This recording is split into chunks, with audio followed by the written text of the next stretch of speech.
हमेशा की तरह सबसे पहले वीडियो को लाइक कर दो। अरविंद केजरीवाल यानी एक सिटिंग सीएम का अरेस्ट और द $1 मिलियन कंफ्यूजन यानी करोड़ों का कंफ्यूजन जिसके बारे में आपको जरूर पता होना चाहिए, और रोड पे मौजूद इन 3 तल्ले बैरियर का रहस्य, और एक इंपॉर्टेंट दी वाइव इफेक्ट जिसके बारे में आपको पता होना ही चाहिए। और क्या टीचर्स सुंदर लड़कियों को ज्यादा मार्क्स देते हैं? वेरी अजीब बात, लेकिन इसके पीछे की साइंस आपको पता होनी ही चाहिए। और वैल्यू की साइकोलॉजी इसके बारे में आपको पता हो तो आप और अच्छे से जिंदगी को अंडरस्टैंड कर पाओगे। और लिटर कैम टेक्नोलॉजी इसके बारे में अगर नहीं पता तो आप बहुत कुछ मिस कर रहे हो। और फिल्मों में मौजूद धोखा जो कि आप रोज देखते हो, और पंखे की तरह ये पेड़, और ये ऐसा क्यों है इसके बारे में आपको जरूर पता होना चाहिए। और क्या वायोलेंट वीडियो गेम्स खेलने से क्या सच में ब्रेन में वायोलेंस डेवलप होता है? The final research is here. और आरबीआई और पेटीएम की लड़ाई यानी गवर्नमेंट और एक कंपनी की लड़ाई, जिसको आरबीआई के गवर्नर का एक सिंगल सेंटेंस इस पूरे केस को खत्म कर दिया। ऐसे ही कई रैंडम इंटरेस्टिंग फैक्ट्स आज आप इस वीडियो में जानोगे। So let's begin.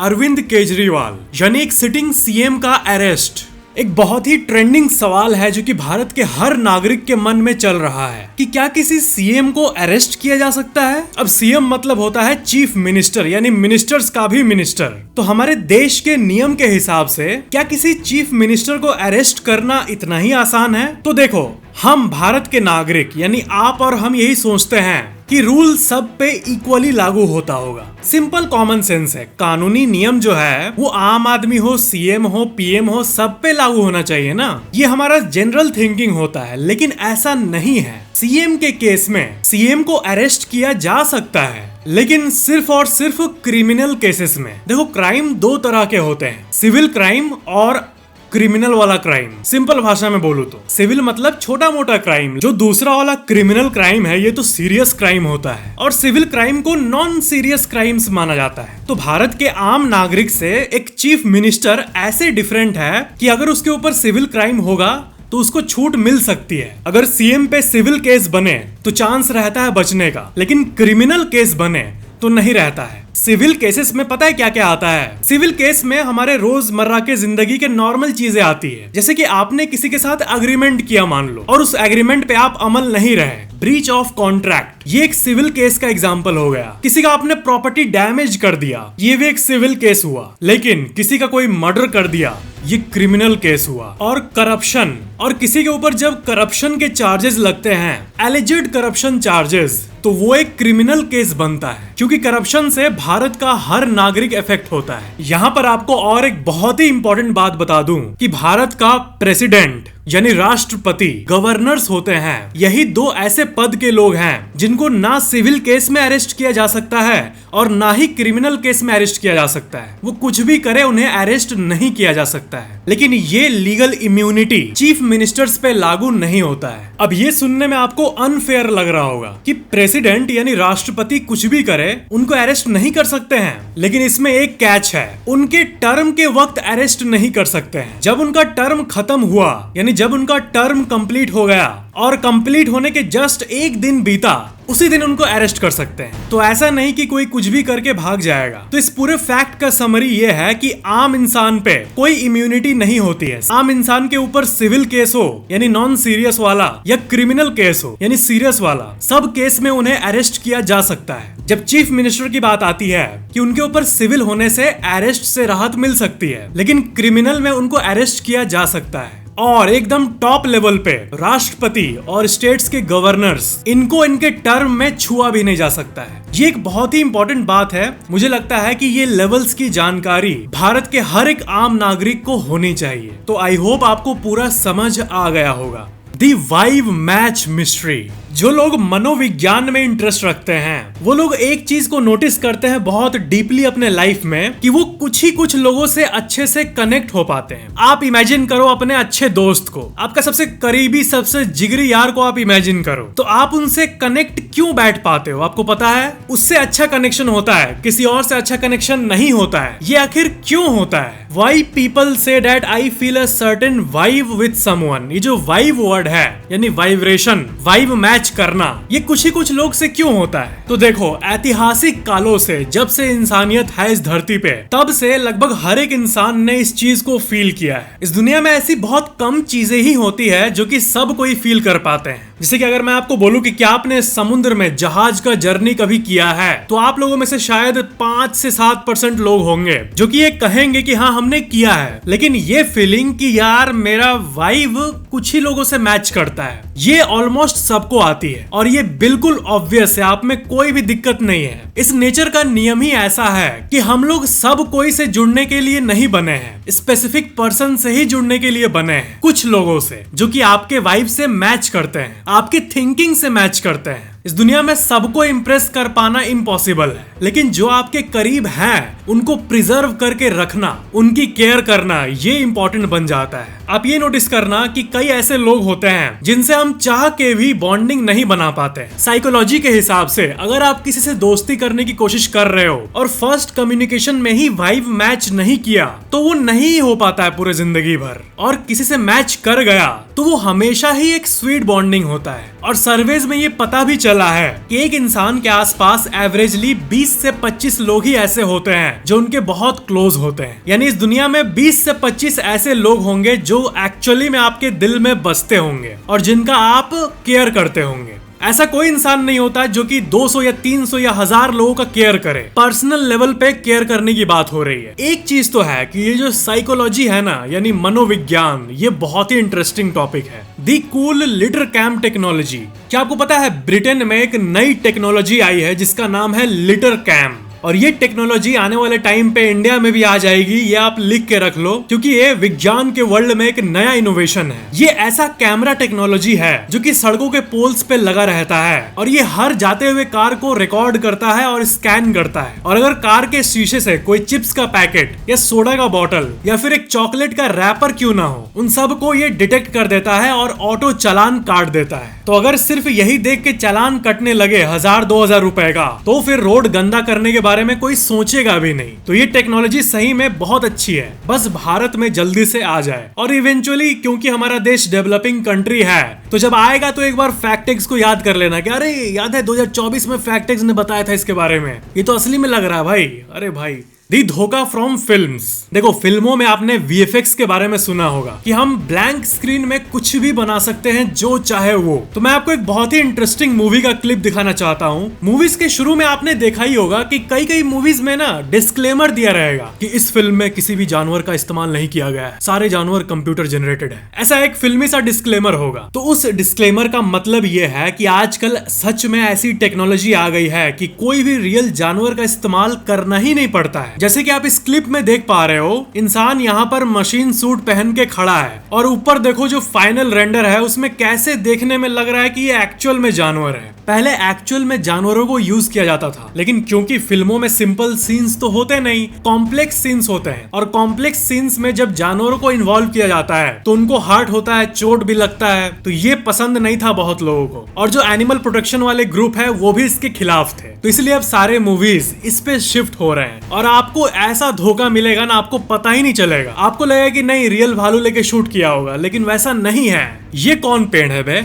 अगर आप कभी भी समुद्र के सामने घूमने गए और आपको कोई पेड़ ऐसा दिखे तो आप सोचेंगे कि ये क्या है भाई, ये पेड़ ऐसे क्यों उग रहे हैं? तो देखो, ये पेड़ का एक एवोल्यूशन है। जैसे हर कुछ डेवलप होता है, इवॉल्व होता है, ये पेड़ एक बेचारे तरीके से इवॉल्व हुए हैं। इन पेड़ों को मैं बेचारा क्यों कह रहा हूँ? क्योंकि इस विश्व में ऐसे कई समुद्री किनारे हैं जहाँ पर लगातार विंड चलते रहता है और रुकता ही नहीं है। तो वहाँ पर जो भी पेड़ होते हैं वो बेचारे इवॉल्व ही हो गए हैं ऐसे स्टाइल में। ये विंड का कमाल है। 24 घंटे जब विंड उधर से ब्लो होता रहेगा तो इस साइड पेड़ उग ही नहीं पाएगा। तो ऐसे पेड़ की नॉलेज आपको होनी चाहिए ताकि आप चौंको ना कि ये क्या है भाई, ये तो हाथ के पंखे की तरह लग रहा है। वीडियो गेम्स और वायोलेंस एक बहुत ही डिबेटेड टॉपिक है जिसपे बहुत लोग साइंटिफिक रिसर्चेस की डिमांड कर रहे थे। देखो, कोई भी चीज अगर कोई आपको बोले कि अच्छा पता है दुनिया में ऐसा नहीं ऐसा होता है, तो आपको उसके बारे में सोर्स पूछना चाहिए कि अच्छा इसके पीछे साइंटिफिक रिसर्च कहाँ है। और रिसर्च पे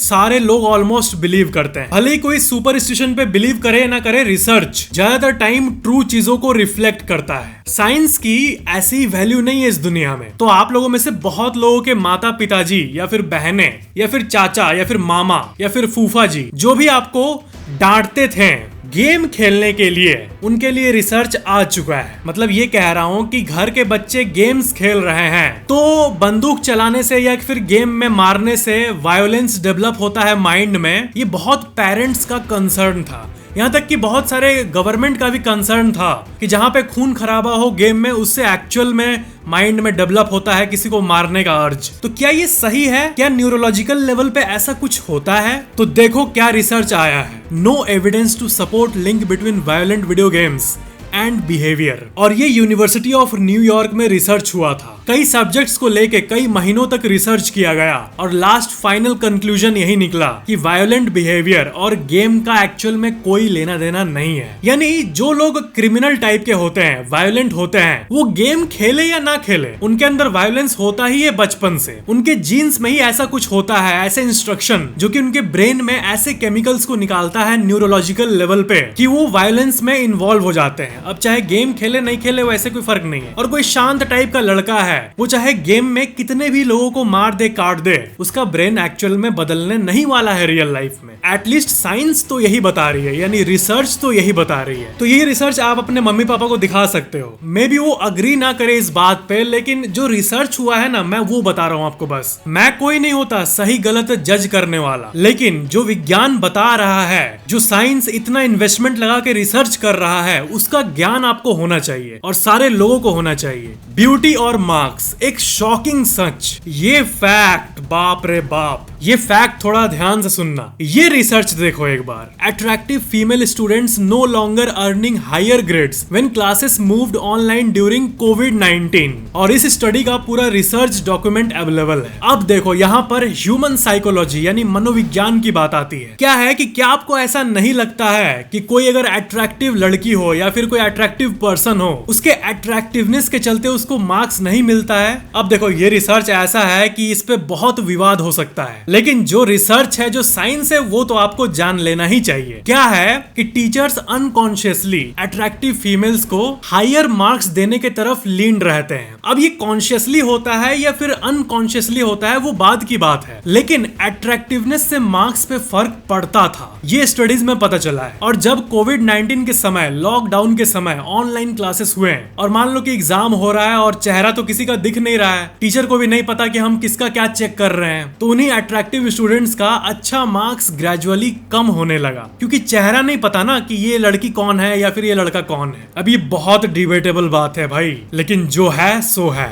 यानी अच्छे लुक में होना बहुत जरूरी है भाई। अब मैं आज शाम को ही जा रहा हूँ, मैं जाके पूरा फेस वॉश कराऊंगा, दाढ़ी बनाऊंगा, बाल को छपरियों की तरह सेट करूंगा, सोना का कुछ पहनूंगा, क्योंकि आजकल देख के तो यही लग रहा है रिसर्चेज में कि एकदम पीक लेवल पे अट्रैक्टिव बनना बहुत जरूरी है। World population at a glance. लोगों को सिंप्लीफाइड डायग्राम्स बहुत पसंद है, किसी भी डेटा का सिंप्लीफाइड डायग्राम। तो वर्ल्ड पॉपुलेशन का एक बहुत ही इंटरेस्टिंग डायग्राम है जो कि आपको वन ग्लांस में ये दिखा देता है कि कितना पॉपुलेशन कहाँ रहता है। देखो इंडिया का पॉपुलेशन है 1.428 बिलियन, यानी 140 करोड़। चाइना का भी उतना ही है। यूएसए, इजिप्ट, छोटा छोटा आप देख सकते हो। और ये कोना में पता नहीं कौन कौन कंट्रीज है, ये तो दिखेगा भी नहीं भाई। लेकिन इंडिया, चाइना, ये दोनों टॉप पे है। और सबसे अच्छी बात पता है क्या है कि हमारे इंडिया का मेजोरिटी पॉपुलेशन आप और मेरे जैसा यूथ है। देखो यूथ मतलब होता है कोई भी ऐसा इंसान जो कि 30 साल या 35 साल के नीचे हो, इसी को यूथ कैटेगरी माना जाता है। 30-35 साल के बाद एक्चुअली में मेन का जो टेस्टोस्टेरोन है वो घटने लगता है अकॉर्डिंग टू साइंस, यानी आपके अंदर जो मर्दांगिरी है वो कम होने लगती है। मैं भी शायद बूढ़ा हो जाऊंगा तो ऐसे बोलूंगा, क्या आपको पता है? और जवानी ऐसी चीज है कि इसको प्रिजर्व करके भी नहीं रख सकते हैं। पता नहीं कब तक मेरा वॉइस ऐसा रहेगा, जब तक रहेगा तब तक जी लेते हैं। The $1 million confusion. देखो इस चीज के बारे में बहुत लोगों को इन्फॉर्मेशन नहीं है, लेकिन होनी चाहिए। ये कमेंट देखो, ये पिछले वीडियो का कमेंट है। इसमें एक जगह मैंने एक दवाई के बारे में बताया था जो कि विश्व का सबसे महंगा दवाई है। उसकी कीमत है $3.5 मिलियन। तो मैंने वीडियो में पता है क्या कहा था? मैंने कहा था इस दवाई की कीमत है $3.5 मिलियन, यानी 30 करोड़ रुपए। अब आप लोगों में से बहुत लोगों को पता होगा कि मिलियन मतलब 10 लाख होता है, 1 मिलियन रुपीस मतलब 10 लाख, 1 मिलियन व्यूज मतलब 10 लाख व्यूज। तो ऐसे बहुत सारे कमेंट्स आए जो कि आप अपने स्क्रीन पे देख रहे हो कि 30 करोड़ नहीं भाई, 35 लाख ना, क्योंकि 3.5 मिलियन है और 1 मिलियन में 10 लाख होता है तो 35 लाख हुआ ना। गलती से माइनर मिस्टेक हो गया ना मेरे से। नहीं मेरे दोस्त, ये कोई मिस्टेक नहीं है, बल्कि मिस्टेक आप कर रहे हो। 3.5 मिलियन किलो बोलूं तो 35 लाख किलो है, समझ आता है, लेकिन जहां पैसे की बात हो ना तो बातें डॉलर में होती है। 3.5 मिलियन डॉलर्स, अमेरिका का $1 भारत का 80 रुपए होता है, तो 3.5 मिलियन डॉलर्स मतलब हो गया 35 लाख इंटू 80, यानी ऑलमोस्ट 30 करोड़ रुपए। देखो जहां पे 1 मिलियन रुपीस बोला जाए तो 10 लाख रुपए की बात हो रही है, लेकिन जहां पे 1 मिलियन डॉलर्स बोला जाए तो वहां 8 करोड़ रुपए की बात हो रही है। Simple. The confusing long barrier. अगर आप अभी के समय भारत के किसी बड़े शहर में चले गए जैसे कि मुंबई, तो वहां के न्यूली बिल्ट रोड्स पे आपको कुछ ऐसा दिखेगा। रोड पे लगे लगे बड़े बड़े बैरियर्स। अब ये बैरियर आखिर होते क्यों हैं? रोड के साइड में जो नीचे यहाँ तक बैरियर है, ये तो होता है ताकि गाड़ी अगर स्पीड में टकराए तो वो पलट के नीचे खाई में ना गिर जाए, ये तो ठीक है, लेकिन इतने ऊंचे ऊंचे बैरियर किस लिए होते हैं? बहुत कम लोगों को पता है, आप जान लो इसके बारे में। ये होते हैं साउंड बैरियर्स। जी हाँ, रोड पे आपको थोड़ा सा बैरियर दिखे, थोड़ा सा ऊंचा, तो समझ जाना वो एक्सीडेंट को रोकने के लिए, सिंपल कॉमन सेंस। लेकिन जहां पर लंबे लंबे ऊंचे बैरियर दिखे तो समझ जाना कि ये साउंड बैरियर है। आसपास में जो फ्लैट्स होते हैं वहां तक गाड़ियों का इंटेंस नॉइज ना पहुंचे, अननेसेसरी नॉइज पॉल्यूशन ना बढ़े, उसके लिए होता है ये। तो छोटे बैरियर मतलब एक्सीडेंट प्रिवेंशन बैरियर और लंबे बैरियर्स मतलब साउंड बैरियर्स। कंफ्यूज कभी भी मत होना इनको लेके। RBI versus Paytm. आपने पेटीएम कंपनी के फॉल के बारे में तो जरूर सुन लिया होगा। देखो हम लोग सब कोई पेटीएम के बारे में जानते हैं। अब आप सोच सकते हो कि पेटीएम जैसी ह्यूज कंपनी फॉल कर सकती है, ये कभी सोच भी नहीं सकते हम लोग। लेकिन आरबीआई ने पेटीएम पे स्ट्रिक्ट एक्शंस लिया, क्योंकि जो आरबीआई कह रही थी उसको वो सीरियसली नहीं ले रहे थे। उनको लग रहा था कि हम बहुत बड़े फिनटेक ब्रांड हो गए हैं, तो हम कुछ थोड़ा मोड़ा नहीं भी माने तो चलेगा। इवेंचुअली आरबीआई ने पेटीएम का जो बैंक है, मेन बैंक नहीं है, पेमेंट बैंक है, लेकिन बैंक ही है वो एक तरह का, स्मॉलर साइज का, उसको बंद कर दिया। इनफैक्ट मुझे तो अपने BMW का फास्टैग भी बदलना पड़ा पेटीएम से आईसीआईसीआई बैंक का। तो पहले आप ये आर्टिकल देखो, इसके बारे में बात कर रहा हूँ। आरबीआई के गवर्नर को पूछा गया कि पेटीएम पेमेंट्स बैंक को आप बंद कर रहे हो, क्या आप बढ़ते इकोनॉमी को सपोर्ट नहीं करना चाहते? ये जो इतने अच्छे अच्छे फिनटेक कंपनी सब है जो कि भारत को डेवलप कर रहे हैं, आप इसको रोकने में क्यों लगे हो? तो उन्होंने एक बहुत ही स्मार्ट सा आंसर दिया, वो था ये, you may own and drive a Ferrari, but still one has to obey the traffic rules to avoid accidents। मतलब आपके पास चाहे रोल्स रॉयस हो, चाहे फरारी हो, चाहे BMW हो, ऐसा थोड़ी कि आपके पास BMW है तो आप चल जाओगे सिग्नल तोड़ के। तो ये एक सेंटेंस अपने आप में बहुत कुछ को सम अप कर देता है कि आप अगर कोई बिजनेस बिल्ड कर रहे हो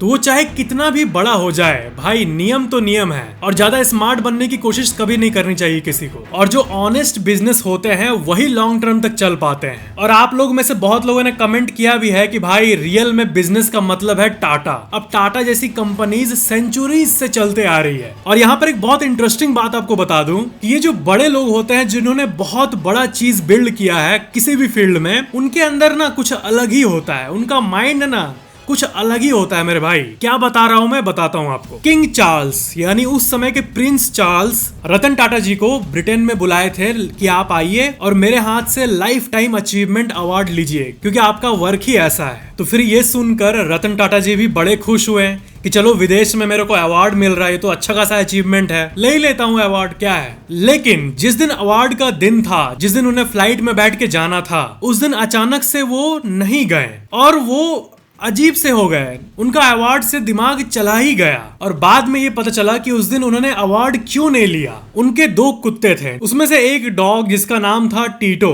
वो बीमार था। और इनका जो टीम है, इनके टीम के कई मेंबर्स ब्रिटेन पहुंच चुके थे। फिर इन्होंने कॉल करके बोला कि नहीं मैं नहीं आ सकता, क्योंकि डॉग को छोड़ के मैं ऐसे ही नहीं जा सकता बिल्कुल भी, जब तक ये ठीक ना हो। फिर उनके टीम ने रतन टाटा जी को कहा कि देखो ये तो लाइफ टाइम में एक बार आ रहा है, तो आप किसी भी तरह चले आओ। तो वो बोले कि नहीं आ सकता, मैं बोल दिया तो बोल दिया, इसको कुछ हो गया तो ये देखो, ये चीज अब जो हम आम जनता है, हम लोग को लग रहा होगा कि अवार्ड छोड़ के क्या डॉग का केयर करने चले गए, किस तरह से बुद्धिमानी हुई। लेकिन मैंने इसीलिए कहा कि ये जो बड़े लोग होते हैं जिन्होंने ऐसे बिजनेस बनाया जो कि वर्ल्ड का सबसे स्टेबल बिजनेस है, टाटा, इनका माइंड अलग ही तरह का होता है। बड़े लोगों में आपको अलग ही तरह की हम्बलनेस दिखेगी, एक अलग ही तरह की कॉम्पैशन दिखेगी, एक अलग ही तरह की पीसफुल एनर्जी दिखेगी। सक्सेस मिलते ही भगवान की तरह एक्ट करना ये तो छपरियों का काम है ना। रियल थॉटफुल लोगों को पता है कि ये यूनिवर्स कितना बड़ा है और हम चींटी है यूनिवर्स के सामने। और जो ऐसी सोच से जीते हैं उनको कुछ करना नहीं पड़ता, ऑटोमेटिकली वो लाइफ में अच्छा खासा कर जाते हैं। चलो बहुत ज्ञान पेल दिया, अब लेट्स फिनिश। तो ये थे आज के फैक्ट्स। वीडियो को लाइक जरूर करना और ऐसे ही और वीडियोस के लिए चैनल को सब्सक्राइब करके बेल आइकन जरूर ऑन कर लेना। Thank you so much for watching this video.